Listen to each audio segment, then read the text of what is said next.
Good morning to all my friends and family, and welcome to this episode of Jim's 5am Club, where I try and bring you empowering messages in the form of book summaries, experiences, and other examples, so that we can help each other improve our lives and leverage the knowledge that is available to all and sundry by just sharing what we know and what works for us. I'm in Athens at the moment, and I got up nice and early this morning to come to Mars Hill, and as you can see, I've been greeted and gifted this most magnificent sunrise just to the right there of Mount Lykavitos, with St George Church up there on top, and the morning rays are just absolutely beautiful. What I've learnt is that if you get up early in Athens, if you get up early anywhere in Greece, you're going to have a jump on everybody else, because Greece, and especially Athens, tends to be a PM sort of destination, a destination where most of the activities are enjoyed at night. But one thing that I love to do every time I come to Greece is to follow and trap the sunrises. People spend thousands of dollars chasing sunsets in Santorini and all these other things in Greece. But as I say time and time again, if you can't find the essence of your Greekness in Athens, if Athens cannot fulfill everything you're looking for in Greece, then chances are you won't find it anywhere, regardless of where you travel. Even from the ancient times, the Athenian lifestyle has been revered and has been special. And leaders and kings and queens from all over the world have tried time and time again to make Athens the jewel in their crown. And you understand why once you've been here and you've tasted her soul, you've experienced the essence of Athens, the soul of Athens. Up here on Mars Rock, it is a special place indeed.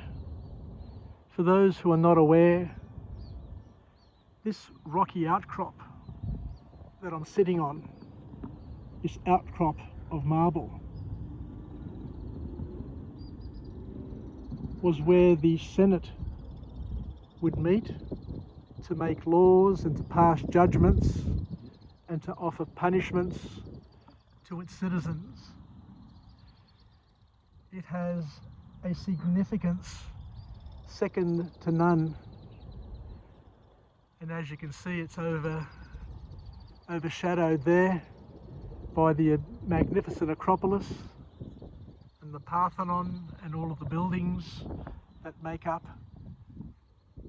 that beautiful part of Greece, the beautiful part of Athens.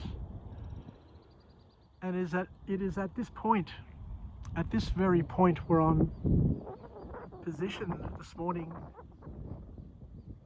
experiencing this wonderful sunrise, and in the evening or late afternoon, directly behind me will be the sunset So I'll do that one day as well. At this particular point, at this particular location, round about 50 or 55 AD, about 20 years after Jesus was crucified, after 20 years of which Jesus commenced his ministry, after 20 years of which Jesus resurrected and assimilated and rose back into heaven, and the Holy Spirit descended to be amongst us.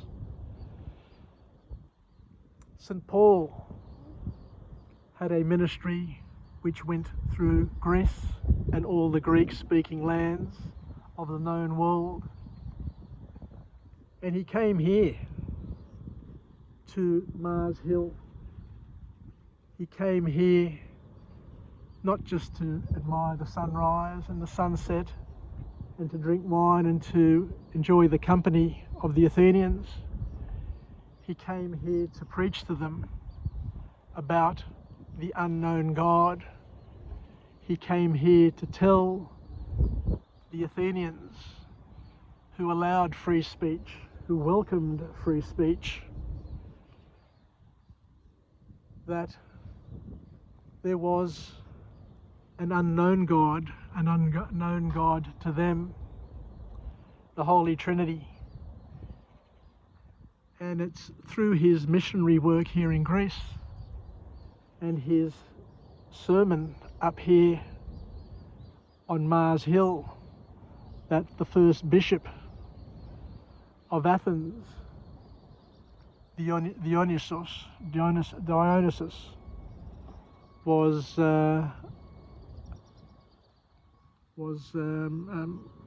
conscripted, or they laid hands on him to become the first bishop, and the first church in Athens under his leadership commenced. What I want to do today is to not only capture this magical moment, those beautiful sounds of the swallows, the hundreds of swallows that are flying around me, darting left, right and centre. And as this sun gets higher and higher and hotter, what I'd love to do today is to deliver one more of my sub-series that I've put together, entitled All That I've Learned from Anthony Robbins Over the Years. I'm putting together a series of into my 80s now, 80 videos. I'm going to try and get up to 365 for one a day, of all the things that I've learnt from the big man over the years. And today, what we're going to talk about is the importance of positive reinforcement. Something that I learnt many years ago when I was a young bloke, because I'd read a book, believe it or not, on dog training, where the dog trainers then would always emphasise that if you want to train a dog, if you want to train an animal, the only way to do it is with positive reinforcement. Negative reinforcement never works when you're training animals. So positive reinforcement not only works for animals, but as we know as parents, as we know as adults now, that it is extremely important to use the leverage of positive reinforcement.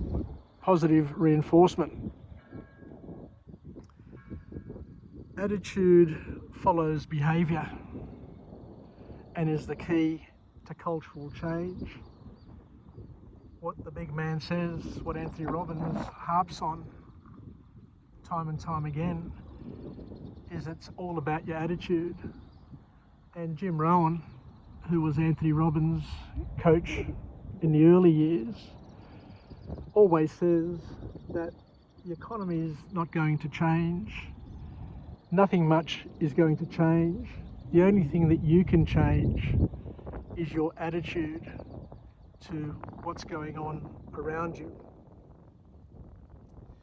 Because your attitude and culture is simply a pattern of behaviour which is either encouraged or punished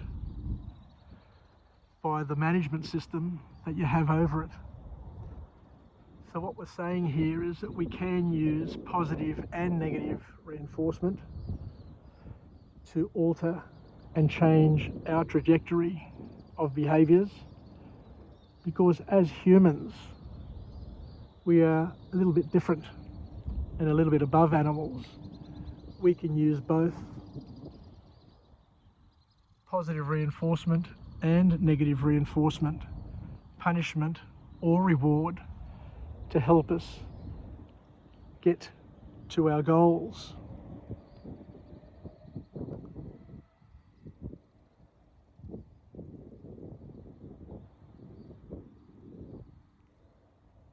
So what are we saying here?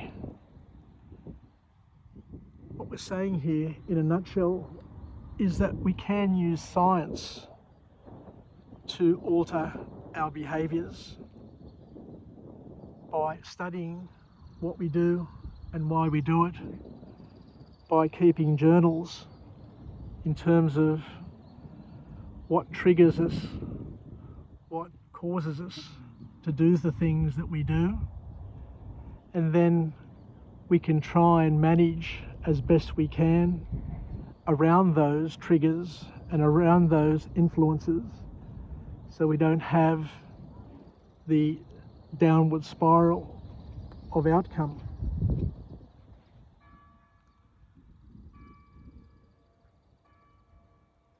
The important thing that the big man talks about is that you need to welcome feedback. You need to be open to both positive and negative feedback in order to use that as your feedback mechanism to know if you're on track or off track. So what we're saying here is that we need to be able to cherish feedback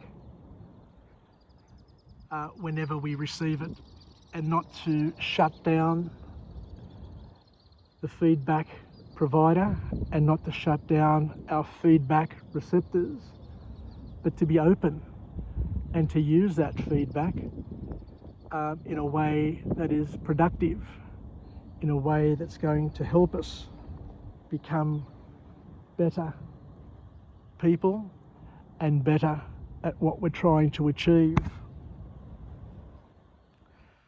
But we also need to be able to assess the feedback, because whilst everybody is entitled to their opinion, Anthony Robbins says that not every opinion has the same weighting.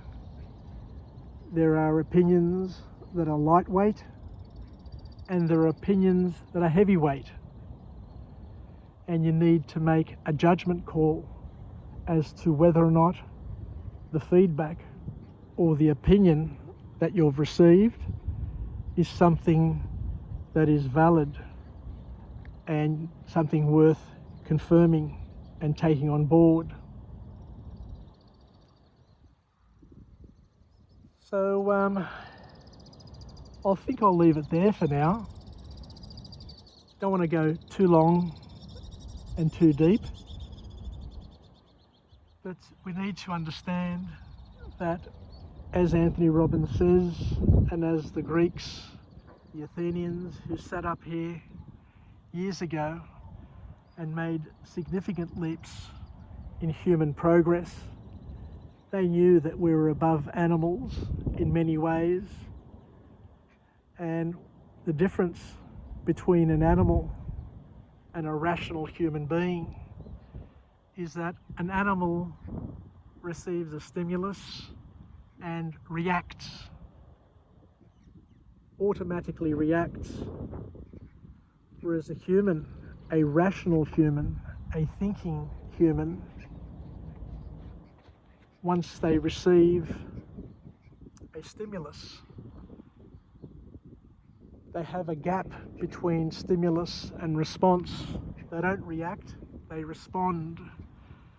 And in that gap between the stimulus and the response is a thing called thought, where we're able to think and assess the first, second, and third level consequences of our actions, and we're able to choose what's going to be the best action that's going to give us the best desired outcome that's going to take us to where we want to go.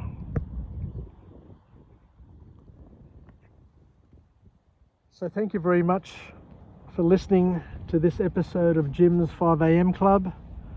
I am really honoured to be up here on Mars Hill, where the philosophers of old would come, the senators would debate and open up rational speech, discussion and thought, and make decisions that in many ways may have altered the trajectory and direction of Western civilization to get us to the point where today we have and we live the many freedoms, many of which we take for granted, but many of those freedoms were conceived in this very place where I sit, in this very land that I have the honour of being part of for a short time. Take care, wishing you all the best, and we'll chat again. It's Jim signing off from Jim's 5am Club.